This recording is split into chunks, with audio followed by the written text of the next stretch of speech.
this is Mary Fish with Stampin' Pretty. I'm going to share with you a quick and pretty card that you can assemble in just minutes. And it still has a nice wow factor. You don't need a ton of supplies, and it's fun to assemble. So the key is using the Stampin' Up! Pre-scored, pre-cut note cards and coordinating envelopes. So I'll show you what those look like. They look exactly like this, all scored and ready to go.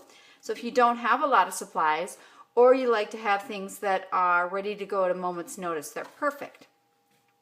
My next step is I'm going to stamp my Happy Together in this spot, but I'm going to do it on my slightly smaller piece of Whisper White cardstock that measures 4 3/4 by 3 1/4, which is exactly a 1/4 inch smaller than the size of this note card. The note card measures 5 by 3 1/2.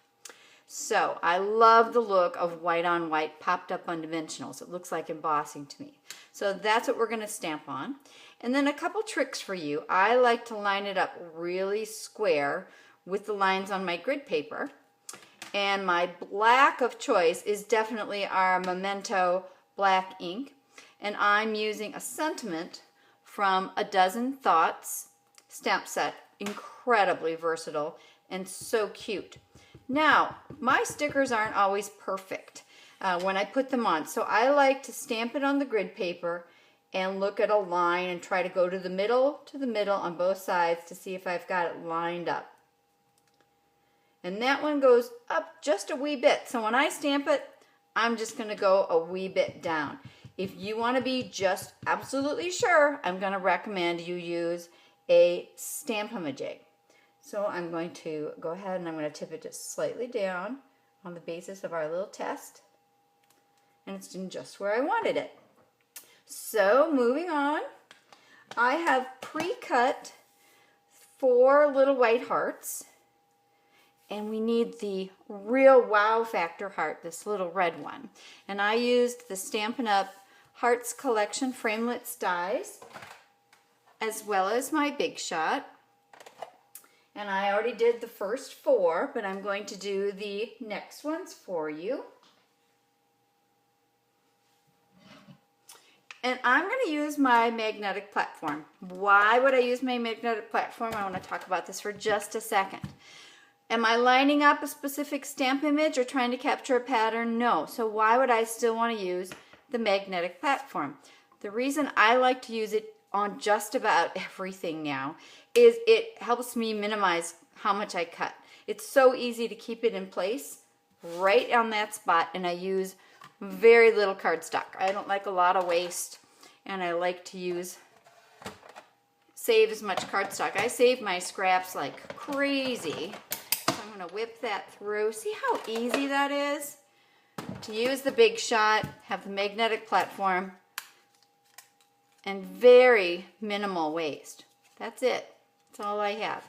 We're going to use that again in just a second. But I want to give you a quick tip on lining up this little row, just like this, of hearts.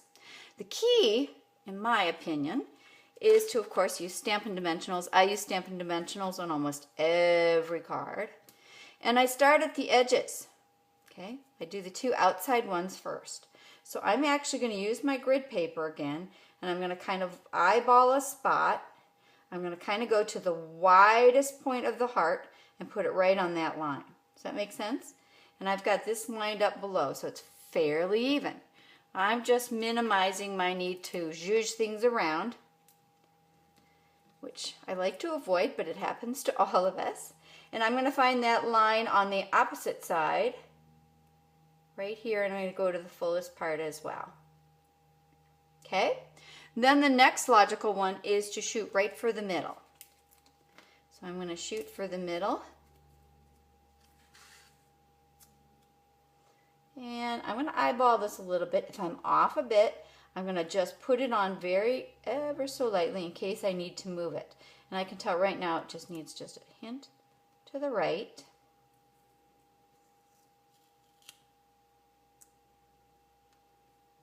And I might have a little better idea once I add the other 2, which is easy. I'm not pushing on it like crazy, so I can still maneuver it a little bit.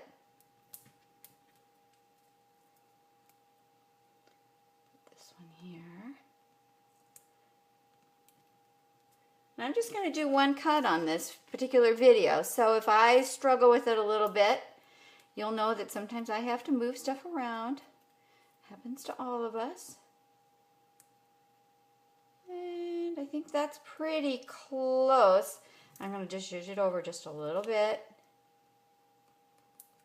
And there, now I'm happy with it. Okay, so we've got that cute little row. And then I just thought it was just aching for just a little added touch. So, oops. I'm going to pop this on right there, just for a little added life. And on the back side, you get a whole lot of dimensionals for the money.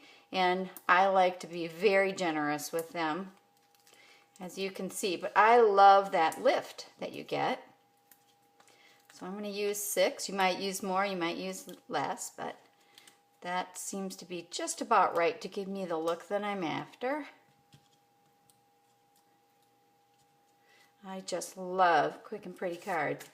And I am going to layer it on here. But my trick is I'm going to take the grid paper away and do it on black so that I can really see clearly where the edges are. You might even see my nose and my reading glasses tuck in here because I want to get it right. And I'm looking at it a little different angle than you are, so I'm hoping I can get pretty close. Oh, not quite. I'm going to change it while I can. I'm not looking straight on top of it. I'm trying it. I'm on my tippy toes trying to do it for you. I can do it. All right. I like that a whole lot better. Look familiar? And then the last, what I consider the absolute polished final touch, is to jazz up the envelope. So simple with some Stampin' Up!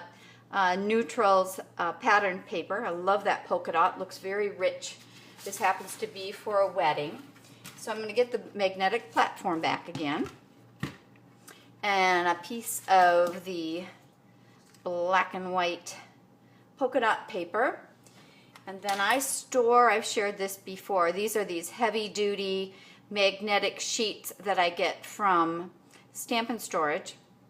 And I'm going to take the middle one. What's cool about these is you have for the smallest envelopes, the largest and the medium note card size from Stampin' Up! And they work beautifully with them because they're shaped just like they should be. So, and for those of us that are very, very picky, I actually try to find a line. Oh, when that happens, I just flip it over. See how that moved a little bit on me? And sometimes I have to flip it one more time, but I think we're good now. And I try to look for the center polka dot. And then I'm going to go ahead and cut. Again, that just kind of gives me a nice frame of reference, and it makes sure that the pattern is straight. Sometimes that's going to matter more than other times. Zipper on through. Come on. Last little click. All those noises are perfectly normal. No worries. Again, the magnetic platform allowed me to have that right in place where I needed it. And then I can simply slip it inside the envelope like that. As a matter of fact, I actually like to use our fast fuse for a little bit stronger jobs. Normally I use our snail, but the fast fuse has a trick to it. So before you get frustrated, you just bring it down and you snap, okay? You can do a little more here if you want, but snap. See how I snapped? Otherwise it creates a long line. Hopefully I got that. Oh, I need to do that one again. You need to create a long line if you don't snap it right. Actually, on that last little round, I probably didn't snap it perfectly, but you get the idea.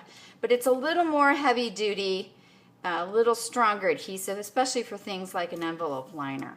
See how simple that is? Stampin' Up! Makes it so easy. And here's the card. So thank you for joining me for my quick and pretty card today. Bye-bye.